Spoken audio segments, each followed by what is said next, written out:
സത്യം വിജയിക്കുമെന്നായിരുന്നു തെരഞ്ഞെടുപ്പ് കമ്മീഷന്റെ അനുകൂലമായ തീരുമാനത്തോട് വൈഷ്ണ സുരേഷിന്റെ പ്രതികരണം. വോട്ടവകാശം തിരിച്ചു കിട്ടിയതിൽ ഒരുപാട് സന്തോഷം. കൂടെ നിന്ന എല്ലാവർക്കും വൈഷ്ണ നന്ദിയും അറിയിച്ചു. വളരെയധികം സന്തോഷം. മറ്റു കാര്യങ്ങളും തന്നെ പറയാനില്ല. സത്യം ജയിക്കും എന്നുള്ളതേ ഉള്ളൂ. പിന്നെ ഈ പറഞ്ഞ പോലെ ബഹുമാനപ്പെട്ട ഹൈക്കോടതിയോട് വലിയ നന്ദിയുണ്ട്.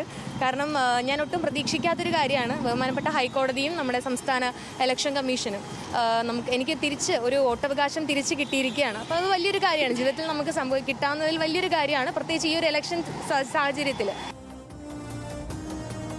വൈഷ്ണയ്ക്ക് അനുകൂലമായ തീരുമാനം ജനാധിപത്യത്തിന്റെ വിജയമാണെന്ന് രമേശ് ചെന്നിത്തല പറഞ്ഞു. വോട്ടവകാശം ഇല്ലാതാക്കാൻ പരാതി കൊടുത്തത് 28 കള്ളവോട്ടുകളുള്ള ആളാണെന്നും രമേശ് ചെന്നിത്തല കുറ്റപ്പെടുത്തി. ഇത് ജനാധിപത്യത്തിന്റെ വിജയമാണ്. തീർച്ചയായും ഈ കുട്ടിയെ ഇവർ ഭയപ്പെടുന്നു. ഈ കുട്ടിയുടെ വിജയം സുനിശ്ചിതമാണെന്ന് കണ്ടിട്ടാണ് അവരുടെ വോട്ടവകാശം പോലും ഇല്ലാതാക്കാൻ ശ്രമിച്ചത്. ആരാണ് അതിനെതിരെ പരാതി കൊടുത്തത്? അയാളുടെ വിലാസത്തിൽ 28 കള്ളവോട്ടുണ്ട്. ആ വ്യക്തിയാണ് വൈഷ്ണവി സുരേഷിനെതിരായി കള്ളവോട്ട് ഈ പരാതി കൊടുത്തത്. ഏതായാലും സത്യം വിജയിക്കും. പാർട്ടി പ്രവർത്തകർ വോട്ട് ചേർത്തില്ലെങ്കിലും അതിനുള്ള ഉത്തരവാദിത്തം തെരഞ്ഞെടുപ്പ് ഉദ്യോഗസ്ഥർക്കുണ്ടെന്ന് Kozhikode DCC president K. Praveen Kumar പറഞ്ഞു. നഗരത്തിൽ ജീവിക്കുന്ന VM ബിനുവിന്റെ വോട്ട് ഉൾപ്പെടുത്തേണ്ട ഉത്തരവാദിത്തം BLOമാർക്കുണ്ടായിരുന്നു. ആ വീഴ്ചയ്ക്കെതിരായ പോരാട്ടം തുടരുമെന്നും DCC പ്രസിഡന്റ് പറഞ്ഞു. VM ബിനു പ്രചാരണ രംഗത്ത് ഇനിയും സജീവമായി ഉണ്ടാകുമെന്നും അദ്ദേഹം അറിയിച്ചു. വോട്ട് ആര് ചേർത്തില്ലെങ്കിലും എന്താണ് തെരഞ്ഞെടുപ്പ് ഉദ്യോഗസ്ഥന്മാരുടെ ജോലി? ഞാനിപ്പോഴും അത് ഇന്ന് രാവിലെ പറഞ്ഞ കാര്യം കുറച്ച് കോടതി വിധി പരിപൂർണമായി മാനിച്ചുകൊണ്ട് തന്നെ ആ കാര്യത്തിൽ ഉറച്ചു നിൽക്കുന്നു. നഗരത്തിൽ ജീവിക്കുന്ന VM ബിനുവിൻ്റെ വോട്ട് ഉൾപ്പെടുത്തേണ്ട ഉത്തരവാദിത്തം ഇവിടുത്തെ BLOമാർക്കും കോർപ്പറേഷനിൽ അവരെ ഏൽപ്പിച്ച ഉദ്യോഗസ്ഥന്മാർക്കുമാണ്. ആ ഉദ്യോഗസ്ഥന്മാരെ ജോലിയില്ലല്ലോ, ആ ഒരു വീഴ്ചയിലില്ല. ആ വീഴ്ചയ്ക്കെതിരുള്ള പോരാട്ടം ഞങ്ങൾ ശക്തമായി തുടരുകയാണ്. VM ബിനുവിന്റെ കാര്യത്തിൽ CPIM പറഞ്ഞ കാര്യം ഹൈക്കോടതിയും ശരിവച്ചിരിക്കുന്നുവെന്ന് ജില്ലാ സെക്രട്ടറി M. മെഹബൂബ്. CPM ജില്ലാ സെക്രട്ടറി M. മെഹബൂബ്. ബിനുവിന് വോട്ടുണ്ടോ എന്ന് കോൺഗ്രസ് നോക്കണമായിരുന്നുവെന്നും മെഹബൂബ് പറഞ്ഞു. ബിനു രാഷ്ട്രീയക്കാരനാണോ എന്ന് എനിക്കറിയില്ല. ഏതായാലും ബിനുവിൻ്റെ തിരക്കിൻ്റെ ഇടയിൽ നോക്കാൻ കഴിഞ്ഞിട്ടില്ലെങ്കിൽ ബിനുവിൻ്റെ വോട്ട് നോക്കാൻ ആ രാഷ്ട്രീയ പാർട്ടിക്ക് ബാധ്യത ഉണ്ടല്ലോ, ആ രാഷ്ട്രീയ പാർട്ടിയുടെ പ്രവർത്തകർക്ക് ബാധ്യത ഉണ്ടല്ലോ. അതൊന്നും നോക്കാതെ വോട്ടർ പട്ടികയിൽ പേരില്ലാതെ വന്നിട്ട് ഇപ്പോൾ സർക്കാരിനെയും വോട്ട് ചേർത്തിയ അതിൻ്റെ അധികാരികളെയും കുറ്റപ്പെടുത്തിയിട്ട് എന്ത് കാര്യമുള്ളത്? മുട്ടടയിൽ വൈഷ്ണ തന്നെയാണ് മത്സരിക്കുക എന്ന കാര്യം നമുക്ക് ഇതിനകം തന്നെ ഉറപ്പായിട്ടുണ്ട്. സാങ്കേതിക കാരണം പരിഹരിച്ച് വൈഷ്ണയുടെ പേര് വോട്ടർ പട്ടികയിൽ ഉൾപ്പെടുത്തി തെരഞ്ഞെടുപ്പ് കമ്മീഷൻ. അതുകൊണ്ട് അത് പരിസമാപ്തിയായിരിക്കുന്നു. ഹൈക്കോടതി ഇടപെടലിന് പിന്നാലെയാണ് തെരഞ്ഞെടുപ്പ് കമ്മീഷൻ തീരുമാനം പുനഃപരിശോധിച്ചത് എന്ന് നമുക്കറിയാം. സാങ്കേതിക കാരണങ്ങളാൽ മത്സരിപ്പിക്കാതിരിക്കരുത്, പേര് നീക്കൽ അനീതിയാണെന്ന് കോടതി ഇന്നലെ തന്നെ പറഞ്ഞിരുന്നു. ഒരു ചെറുപ്പക്കാരി മത്സരിക്കാൻ വരുമ്പോൾ ഇങ്ങനെയാണോ കാണിക്കേണ്ടത് എന്നും ഹൈക്കോടതി ഇന്നലെ ചോദിച്ചിരുന്നു. പട്ടികയിൽ പേരുണ്ടായിരുന്നെങ്കിലും കെട്ടിട നമ്പറിലെ മാറ്റം ചൂണ്ടിക്കാട്ടിയാണ് CPIM പരാതി നൽകിയിരുന്നത്. ലിസ്റ്റിൽ വൈഷ്ണയുടെ കെട്ടിട നമ്പർ TC 18/564 അവിടെ വൈഷ്ണ താമസിക്കുന്നില്ല എന്നാണ് CPIM ചൂണ്ടിക്കാട്ടിയത്. താൻ താമസിക്കുന്നത് TC 18/2365 നമ്പറിലാണ്. അപേക്ഷയിൽ സംഭവിച്ചത് സാങ്കേതിക പ്രശ്നമാണെന്ന് വൈഷ്ണ പ്രശ്നമായപ്പോൾ വിശദീകരിച്ചു. യഥാർത്ഥ വീട്ടു നമ്പർ അറിയിച്ചുള്ള സത്യവാങ്മൂലം ഉദ്യോഗസ്ഥർ കൈപ്പറ്റിയിട്ടില്ല എന്ന് വൈഷ്ണ അക്കാര്യം വിശദീകരിച്ചുകൊണ്ട് പറഞ്ഞിരുന്നു. വോട്ടർ പട്ടികയിൽ പേരുണ്ടോ എന്ന് നോക്കാതെയാണോ മത്സരിക്കാൻ ഇറങ്ങിയതെന്നാണ് VM ബിനുവിനോട് ഹൈക്കോടതി ഇന്ന് ചോദിച്ചത്. സെലിബ്രിറ്റിക്ക് പ്രത്യേക പരിഗണനയില്ല, അതിനാൽ മാത്രം അനുകൂല ഉത്തരവ് നൽകാനാവില്ല എന്ന് കോടതി നിലപാടെടുത്തു. സെലിബ്രിറ്റികൾക്കും സാധാരണ പൗരന്മാർക്കും ബാധകമാകുന്നത് ഒരേ നിയമമാണ് എന്ന് കോടതി VM ബിനുവിനെ ഓർമ്മിപ്പിച്ചു.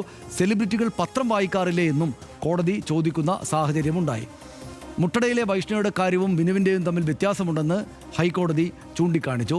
മുട്ടടയിൽ പ്രാഥമിക പട്ടികയിൽ പേരുണ്ടായിരുന്നു, ഇവിടെ അങ്ങനെയല്ലല്ലോ എന്ന് കോടതി ശരിയാവണ്ണം ചൂണ്ടിക്കാണിച്ചു. ബിനുവിൻ്റെ കാര്യത്തിൽ തെരഞ്ഞെടുപ്പ് കമ്മീഷന് പോലും ഒന്നും ചെയ്യാനാകുമെന്ന് കരുതുന്നില്ല എന്നും കോടതി പറഞ്ഞു. സ്വന്തം കഴിവുകേടിന് മറ്റ് രാഷ്ട്രീയ പാർട്ടികളെ കുറ്റപ്പെടുത്തരുത് എന്നും കോടതി പറഞ്ഞു. ബിനു പറയുന്നത് ഇങ്ങനെയാണ്, ആരെയും കുറ്റപ്പെടുത്താനാകില്ല, കോടതി വിധി മാനിക്കുന്നുവെന്ന് VM ബിനു പറഞ്ഞു. താനൊരു രാഷ്ട്രീയക്കാരനല്ല, ഇങ്ങനെയെല്ലാം സംഭവിച്ചെന്ന് കരുതിയാൽ മതിയെന്നും VM ബിനു ഇക്കാര്യത്തിൽ അവസാന വാക്കായിട്ട് പറഞ്ഞു. VM ബിനു വോട്ടർ എന്ന ഉത്തരവാദിത്തം നിറവേറ്റിയില്ല എന്ന് തദ്ദേശ വകുപ്പ് പറയുന്നു. ഈ മാസം 12 വരെ സമയം അനുവദിച്ചിട്ടും പേര് ചേർക്കാൻ അപേക്ഷ നൽകിയിരുന്നില്ല എന്നാണ് പറയുന്നത്. ഇനി പേര് ചേർക്കുന്നത് അസാധ്യമാണ്. 2020-ലും ബിനു വോട്ട് ചെയ്തിട്ടില്ല എന്നും തെരഞ്ഞെടുപ്പ് കമ്മീഷൻ കണ്ടെത്തി. തദ്ദേശ വകുപ്പ് ജോയിന്റ് ഡയറക്ടർ കോഴിക്കോട് ജില്ലാ കളക്ടർക്ക് റിപ്പോർട്ട് കൈമാറുകയാണുണ്ടായത്. ഇതാണ് ഇന്നത്തെ കാര്യങ്ങൾ. നമ്മൾ കഴിഞ്ഞ ദിവസം തന്നെ ഏതാണ്ട് വിശദമായിട്ട് VM ബിനുവിൻ്റെ കാര്യം പറഞ്ഞാണ്. VM ബിനുവിൻ്റെ വൈഷ്ണയുടെ കാര്യത്തിലേക്ക് കൂടെ പ്രശ്നാഭിപ്രായം പറയണം. അതിനു മുമ്പ് VM ബിനുവിൻ്റെ കാര്യത്തിൽ ഇന്നിപ്പം പ്രവീൺ കുമാർ പറയുന്നത് മറ്റു രാഷ്ട്രീയ പാർട്ടികളെ നിങ്ങളുടെ കുഴപ്പത്തിന് പഴി പറയരുത് എന്ന് കോടതി പറഞ്ഞതുകൊണ്ട് മൂപ്പര് BLO മാർക്കെതിരെ തിരിഞ്ഞിട്ടുണ്ട്. പിന്നെ പാവമല്ലേ എന്ന് കരുതിയിട്ട് കോഴിക്കോട്ടെ പത്രക്കാർ അധികമായിട്ടൊന്നും ചോദിച്ചില്ല. അദ്ദേഹം പറഞ്ഞു പോട്ടെ എന്ന് നിലപാടെടുക്കുകയും ചെയ്തു. എന്താ തോന്നുന്നത്? അല്ല, ഇതാണ് ഞാൻ പറഞ്ഞല്ലോ, ഇന്നലെ വരെ അതായത് ആ പാർട്ടിയുടെ നിരുത്തരവാദപരമായ ഇടപെടൽ കൊണ്ട് സംഭവിച്ച ഒരു വലിയ പിഴവിനെ മറച്ചു വയ്ക്കാൻ വേണ്ടിയിട്ടുള്ള വലിയ തത്രപ്പാടിലായിരുന്നു കോഴിക്കോട് DCC പ്രസിഡന്റ് ആയിക്കോട്ടെ, അവിടെ നിന്നുള്ള APC ജനറൽ സെക്രട്ടറി ആയിക്കോട്ടെ, ഇവരെല്ലാവരും ഒറ്റക്കെട്ടായി അതിനുവേണ്ടിയിട്ടുള്ള കഠിനമായ ശ്രമമാണ് നടത്തിക്കൊണ്ടിരുന്നത്. ഇന്നിപ്പോൾ എന്താണ് സംഭവിച്ചിരിക്കുന്നത്? ഒറ്റയടിക്ക് CPIM ഈ പ്രതിസ്ഥാനത്ത് നിന്ന് മാറ്റപ്പെട്ടു. ഇന്നലെ വരെ CPIM ആണ് കുഴപ്പമെന്നാണല്ലോ പറഞ്ഞുകൊണ്ടിരുന്നത്. ഈ VM വിനുവിൻ്റെ വോട്ട് വെട്ടിയത് CPIM ആണ് എന്നാണ്. ഇന്ന് അതേക്കുറിച്ചൊന്നും പറയാനില്ല DCC പ്രസിഡന്റിന്. പകരം എന്താ പറയുന്നത്? ഇത് തെരഞ്ഞെടുപ്പ് കമ്മീഷൻ്റെ കുഴപ്പമാണ്. അതായത് മറ്റൊരു പ്രതിയെ കണ്ടെത്തി. യഥാർത്ഥ പ്രതി ഇപ്പോഴും ഈ മറവിൽ തന്നെയാണ്. അത് ആരാണ്? മൂപ്പര് തന്നെയാണ് എന്നുള്ളതാണ്. അല്ലെങ്കിൽ അവിടുത്തെ കോൺഗ്രസ് സംഘടനാ സംവിധാനമാണ് യഥാർത്ഥ പ്രതി എന്നുള്ളതാണ് സത്യം. അത് അംഗീകരിക്കണം. അത് അംഗീകരിച്ചാൽ മാത്രമേ ഒരു സംഘടന എന്ന നിലയിൽ കൂടുതൽ പരിഷ്കരിക്കാനും പുതുക്കാനും മുന്നോട്ട് പോകാനും ഒക്കെ കോൺഗ്രസിന് കഴിയൂ. അവിടെ അത് ഉൾക്കൊള്ളാൻ അവരിപ്പോഴും തയ്യാറാവുന്നില്ല എന്നുള്ളത് ഏറെ സങ്കടകരമാണ്. അത് കോടതി ചോദിച്ച ഒരു കാര്യമുണ്ട്. ഇപ്പം ഇതിൽ ആ വാദത്തിൽ, കോടതിയിൽ നടന്ന വാദം നമ്മളിപ്പോൾ ഒന്ന് പരിശോധിച്ച് നോക്കിക്കഴിയുമ്പോൾ വളരെ കൗതുകകരമാണ്. അദ്ദേഹം സെലിബ്രിറ്റിയാണ് എന്നൊക്കെയുള്ളത് കോടതിയെ ഓർമ്മിപ്പിക്കുന്നുണ്ട്. അപ്പോൾ പറഞ്ഞതല്ല, അപ്പോൾ അല്ല, കോടതിയായി പറഞ്ഞതല്ല. കോടതിയായി ഇത് സെലിബ്രിറ്റിക്ക് അങ്ങനെ എന്താണ് പ്രത്യേക അവകാശം ഉണ്ടോ എന്നൊന്നും കോടതി ചോദിക്കുന്നതല്ല. കോടതിയെ ഓർമ്മിപ്പിക്കുകയാണ്. കോടതിയോട് പറയുകയാണ് ഇദ്ദേഹം സെലിബ്രിറ്റിയാണ്, അദ്ദേഹത്തിൻ്റെ പേര് വെട്ടിക്കളഞ്ഞിരിക്കുന്നു എന്നൊക്കെ ഉള്ളത്. എങ്ങനെ ഒരു കോടതിയിൽ ആ വാദത്തിൽ എങ്ങനെ അതൊക്കെ ഉന്നയിക്കാൻ കഴിയുന്നു എന്നുള്ളത് ഒരു ചോദ്യമാണ്. അവിടെ കോടതി വളരെ കൃത്യമായി പറയുന്നുണ്ട്, ഒരു സെലിബ്രിറ്റിക്കും പൗരനും ഒരേ അവകാശമാണുള്ളത്. ഇത് സെലിബ്രിറ്റി ആണെന്ന് കരുതി പത്രം വായിക്കാതെ ഇരിക്കണം എന്ന് നിർബന്ധമില്ല എന്നുള്ള കാര്യം കോടതി ചൂണ്ടിക്കാണിക്കുന്നുണ്ട്. വളരെ കൃത്യമായി കോടതി ആ കാര്യത്തിൽ നിലപാടെടുത്തു. അതുപോലെ തന്നെ വൈഷ്ണയുടെ കാര്യത്തിലേക്ക് വന്നാൽ, വൈഷ്ണയുടെ കാര്യം അത് ചൂണ്ടിക്കാണിക്കുന്നുണ്ട്. കോടതിയിൽ വൈഷ്ണയുടെ കാര്യം ഈ വിനുവിൻ്റെ അഭിഭാഷകൻ പറയുന്നുണ്ട്. ആ കാര്യത്തിൽ കോടതി അനുഭാവപൂർവമായ നിലപാടാണല്ലോ സ്വീകരിച്ചത്. എങ്ങനെയാണ് അത് രണ്ടും താരതമ്യം ചെയ്യാൻ കഴിയുക? അവിടെ കരട് പട്ടികയിൽ ഈ വൈഷ്ണയുടെ പേരുണ്ട്. ആ പേര് ഒഴിവാക്കണമെന്ന് ആവശ്യപ്പെട്ടുകൊണ്ട് CPIMൻ്റെ ഒരു പ്രവർത്തകൻ കൊടുത്ത പരാതി അംഗീകരിച്ചാണ് പേരൊഴിവാക്കിയത്. ഇവിടെ അതല്ല, പേരേ ഇല്ല. കരട് പട്ടികയിൽ പേരില്ലാത്ത ഒരു പേര് ഇവിടെ ഉൾപ്പെടുത്തണമെന്ന് ഇനിയിപ്പോൾ തെരഞ്ഞെടുപ്പ് കമ്മീഷനോ കോടതിയോ വിചാരിച്ചാൽ പോലും നടക്കാത്ത കാര്യമാണ് കോടതിയിൽ ആവശ്യപ്പെട്ടത്. അതിൽ സത്യത്തിൽ ഇതിങ്ങനെ തന്നെ സംഭവിക്കുമെന്ന് മിനിമം ഈ കാര്യത്തെക്കുറിച്ച് ധാരണയുള്ള രാഷ്ട്രീയ പ്രവർത്തകരായ അല്ലെങ്കിൽ ഇതിനെയൊക്കെ നിരീക്ഷിക്കുന്ന എല്ലാവർക്കും മനസ്സിലാവുന്ന കാര്യമാണ്. ഇത് പ്രവീണിന് അറിയാഞ്ഞിട്ടാണോ DCC പ്രസിഡന്റിന്? അദ്ദേഹത്തിനും അറിയാം ഇത് കോടതി പോയാലും ഇതൊക്കെ തന്നെയാണ് സംഭവിക്കുക എന്നുള്ള കാര്യം. ഇതിങ്ങനെ വെച്ച് നീട്ടേണ്ട ഒരാവശ്യമില്ലായിരുന്നു. ആ തിരിച്ചറിയുന്ന ആ നിമിഷം ഈ കാര്യത്തിൽ അടുത്ത ഈ പറയുന്ന പ്ലാൻ B അപ്പം തന്നെ എടുത്തങ്ങ് അവതരിപ്പിച്ച് മുന്നോട്ട് പോയാൽ ഈ 2 ദിവസം ഇതിനെ ചുറ്റിപ്പറ്റി കിടന്ന് കറങ്ങേണ്ട കാര്യമില്ലായിരുന്നു. ഇങ്ങനെ നാണം കെടില്ലായിരുന്നു. VM വിനു അവിടെ വോട്ട് ചോദിക്കാൻ ചെല്ലുന്നിടത്ത് ചെന്ന് നിന്നിട്ട് അവിടെ അദ്ദേഹം നാണം കെടുന്ന അവസ്ഥയുണ്ടായി. വോട്ടർ പഠിപ്പിക്കുകയാണ്, നിങ്ങളിങ്ങനെയാണോ ചെയ്യേണ്ടതെന്ന്. അതായത് ഒരു ഈ കാര്യത്തിൽ ഇത് തെരഞ്ഞെടുപ്പ് കമ്മീഷൻ്റെ ചുമതലയാണ് എന്നുള്ള ബോധ്യത്തിൽ നിൽക്കുന്ന ഒരാൾ എന്തായാലും ഈ കോഴിക്കോട് മേയറായിട്ടൊന്നും വരാതിരുന്നത് നന്നായി എന്ന് തന്നെ ഈ ഘട്ടത്തിൽ നമുക്ക് പറയാനുള്ളൂ. ഇനി വൈഷ്ണയുടെ കാര്യം എടുത്താൽ ആ കാര്യത്തിൽ സംഭവിച്ചത് എന്താണ്? എൻ്റെ ഒരു വിലയിരുത്തൽ ഞാൻ പറയാം. വൈഷ്ണയുടെ അഡ്രസ്സ് ശരിയല്ല എന്നുള്ളത് ആണ് അവിടെ ഉയർന്ന ആരോപണം. ആ വീട്ടു നമ്പറിൽ വൈഷ്ണ താമസിക്കുന്നില്ല. അപ്പോൾ തെറ്റായ വീട്ടു നമ്പറിൽ വോട്ട് ചേർത്തിരിക്കുന്നു, അതുകൊണ്ട് ഈ വോട്ട് മാറ്റണം എന്ന് പറയാനുള്ള അവകാശം തീർച്ചയായും അവിടെ ഇടതുമുന്നണിക്കുണ്ട് എന്ന കാര്യത്തിൽ എനിക്കൊരു സംശയമില്ല. അതാണ് അവർ ഉന്നയിച്ചിരിക്കുന്നത്. അതൊരു സാങ്കേതിക പ്രശ്നമാണോ എന്ന് ചോദിച്ചാൽ സാങ്കേതിക പ്രശ്നം ചൂണ്ടിക്കാണിക്കാനുള്ള അവകാശം എതിർ പാർട്ടിക്കുണ്ട്. ആ സംഘടന അവിടെ പ്രവർത്തിക്കുന്നുണ്ട്, അവരത് ചൂണ്ടിക്കാട്ടും. അവിടെ ഈ പറഞ്ഞതുപോലെ വൈഷ്ണയെ പോലെ ഒരു പുതിയ ഒരു ചെറുപ്പക്കാരി എന്നല്ല, ആരായാലും മത്സരരംഗത്തേക്ക് കടന്നു വരുമ്പോൾ അങ്ങനെ സാങ്കേതികത്വം ചൂണ്ടിക്കാട്ടി അത് തടയാനാവില്ല, തടയരുത് എന്നിപ്പോൾ കോടതി പറഞ്ഞിരിക്കുകയാണ്. ഇപ്പോൾ ഒരു വ്യക്തത വന്നിട്ടുണ്ട്. ഇനി അങ്ങോട്ട് അപ്പോൾ ഇതെല്ലായിടത്തും ബാധകമായിരിക്കുമല്ലോ. വൈഷ്ണയുടെ കേസിൽ മാത്രമല്ല, ഇത്തരത്തിലുള്ള എല്ലാ കേസിലും കരട് വോട്ടർ പട്ടികയിൽ പേര് വന്നതിന് ശേഷം ഇത്തരം ചില സാങ്കേതിക കാരണങ്ങൾ പറഞ്ഞ് ആളുകളെ ഒഴിവാക്കാൻ പാടില്ല എന്നുള്ളത് ഒരു തീരുമാനമായി കഴിഞ്ഞിരിക്കുന്നു. ഇതാദ്യമായി മാറ്റപ്പെട്ട സംഗതിയല്ല വൈഷ്ണയുടേത്. പക്ഷേ കോടതിയിൽ പോയി ആ കാര്യത്തിൽ ഒരു വ്യക്തത ഉണ്ടാക്കാൻ ഇപ്പോൾ വൈഷ്ണയ്ക്ക് കഴിഞ്ഞിരിക്കുന്നു. അപ്പോൾ ഇനി എന്താ സംഭവിക്കുക? ഇനി ആരും ആ നിലയ്ക്ക് കരട് വോട്ടർ പട്ടികയിൽ പേരുള്ള ഒരാളുടെ പേര് ഇത്തരം സാങ്കേതിക കാരണങ്ങൾ പറഞ്ഞ് ഒഴിവാക്കിക്കൊണ്ട് അയാളുടെ വോട്ട് നിഷേധിക്കരുത്. സ്ഥാനാർത്ഥിയാകരുതെന്നുള്ളത് മാത്രമല്ല, വോട്ട് നിഷേധിക്കരുതെന്ന് തന്നെ നമ്മൾ മനസ്സിലാക്കണമല്ലോ.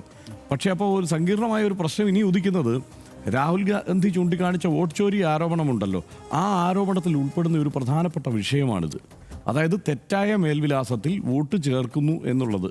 അപ്പോൾ ഈ വൈഷ്ണവയുടെ കാര്യത്തിൽ അങ്ങനെയല്ല. കാരണം ഇവിടെ കേരളത്തിലെ സാഹചര്യമാണ്, മാധ്യമങ്ങൾ കൃത്യമായി ഇത് നിരീക്ഷിക്കുന്നുണ്ട്.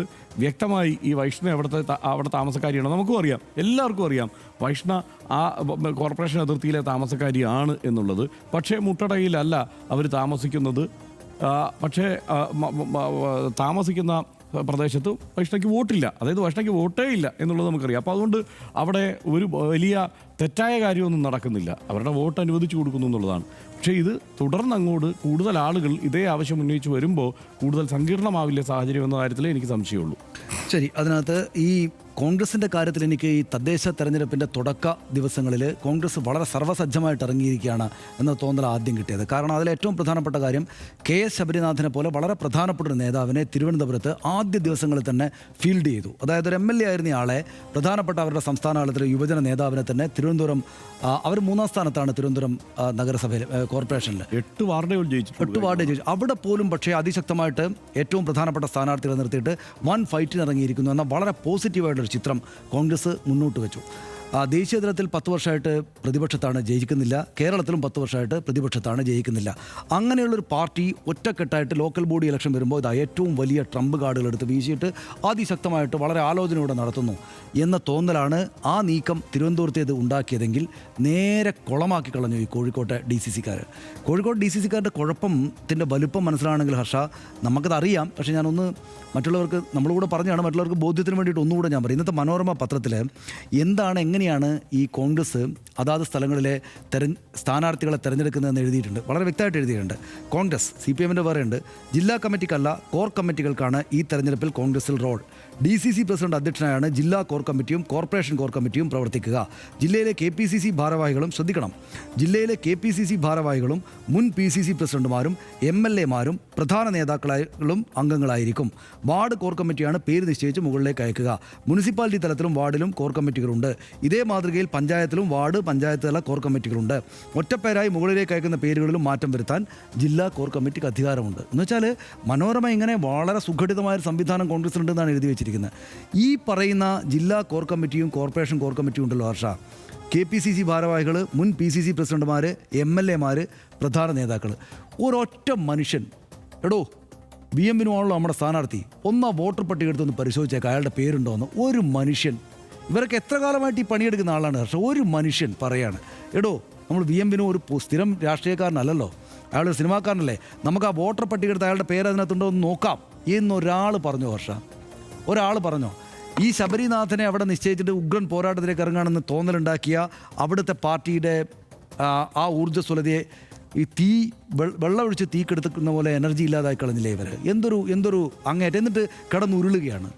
ഞാൻ സമീപകാലത്ത് കണ്ട ഏറ്റവും ദയനീയമായ ഒരു ജില്ലാ പാർട്ടി അധ്യക്ഷൻ്റെ പ്രകടനമായിരുന്നു DCC പ്രസിഡന്റിനെ എന്ന് പറഞ്ഞാൽ കോടതി കൊടുത്തിരിക്കുകയാണ്. എന്നിട്ട് ഇന്ന് ഒന്ന് ആലോചിച്ച് നോക്കൂ, VM വിനു അത്യാവശ്യം നല്ല സിനിമകൾ എടുത്ത, വളരെ നന്നായി വിജയിച്ച സിനിമകൾ എടുത്ത ആളാണ്. മോഹൻലാലിൻ്റെ കരിയറിൽ ഏറ്റവും നല്ല സിനിമകളൊന്നായിട്ട് കണക്കാക്കാവുന്ന ഒരു ബാലേട്ടനൊക്കെ എടുത്ത വേഷം എന്ന് പറയുന്ന നല്ല സിനിമയൊക്കെ എടുത്തൊരു മനുഷ്യനെ അയാൾ അവിടെയൊക്കെ വീട്ടിലിരുന്നിട്ട് ഈ ഇലക്ഷൻ്റെ വാർത്തകളൊക്കെ TV-യിലൊക്കെ കണ്ടുകൊണ്ട് പത്രം വായിച്ചുകൊണ്ടിരുന്ന മനുഷ്യനെ വിളിച്ചു കൊണ്ടുവന്നിട്ട് ഇങ്ങനെ അപമാനിച്ച് പറഞ്ഞേക്കേണ്ടത് കാര്യമുണ്ടായിരുന്നു. ഒന്ന് ആലോചിച്ച് നോക്കൂ.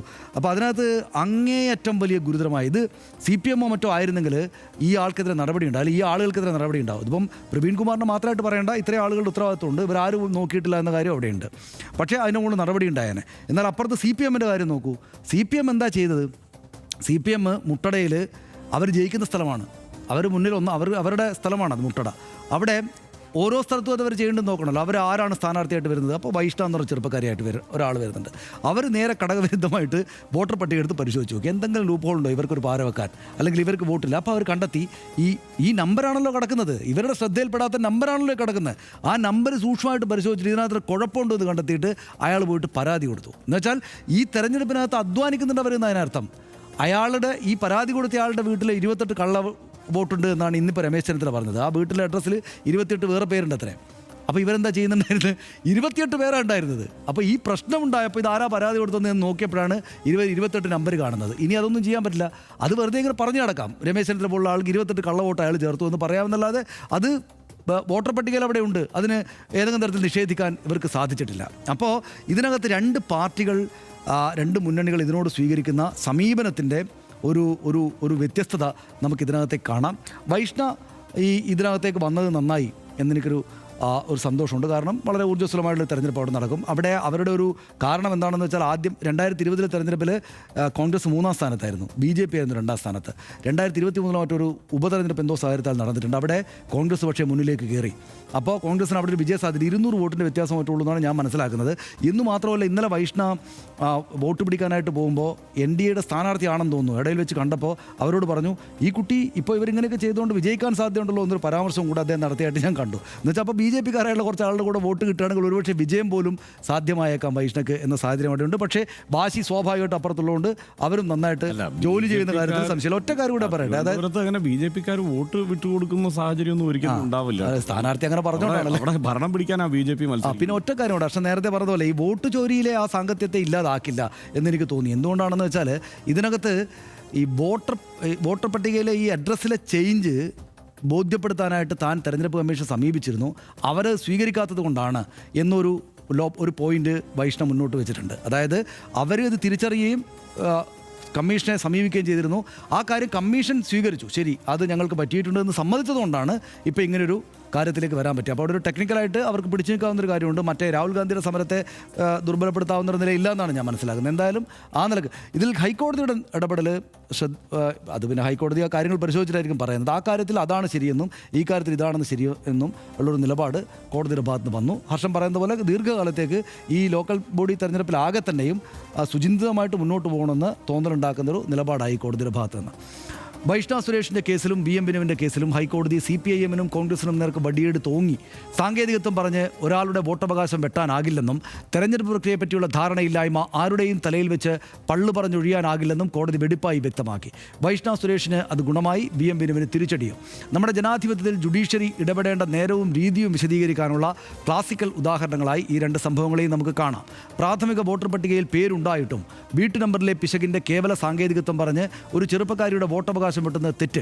തദ്ദേശ തെരഞ്ഞെടുപ്പ് വോട്ടർ പട്ടികയും നിയമസഭാ ലോക്സഭാ തെരഞ്ഞെടുപ്പുകളുടെ വോട്ടർ പട്ടികയും രണ്ടാണ് എന്ന അടിസ്ഥാന ധാരണ പോലുമില്ലാതെ കോടതിയിലേക്ക് ചെന്ന് മെനക്കേടുണ്ടാക്കുന്നതും തെറ്റ്. കേരളത്തിൽ ഈ നടക്കും പോലെ ജനാധിപത്യ സ്തംഭങ്ങളുടെ ഇതേ അളവിലെ നിതാന്ത ജാഗ്രതയും സൂക്ഷ്മ പരിശോധനയും മേലന്വേഷണവും കാര്യവിചാരവും രാജ്യത്തെമ്പാടും നടന്നിരുന്നെങ്കിൽ ഇന്ത്യൻ ജനാധിപത്യത്തിൻ്റെ ഭാവി ജാതകം മറ്റൊന്നായനെ എന്ന ചിന്ത കൂടി RDX ഈ നേരത്ത് പങ്കുവെക്കട്ടെ.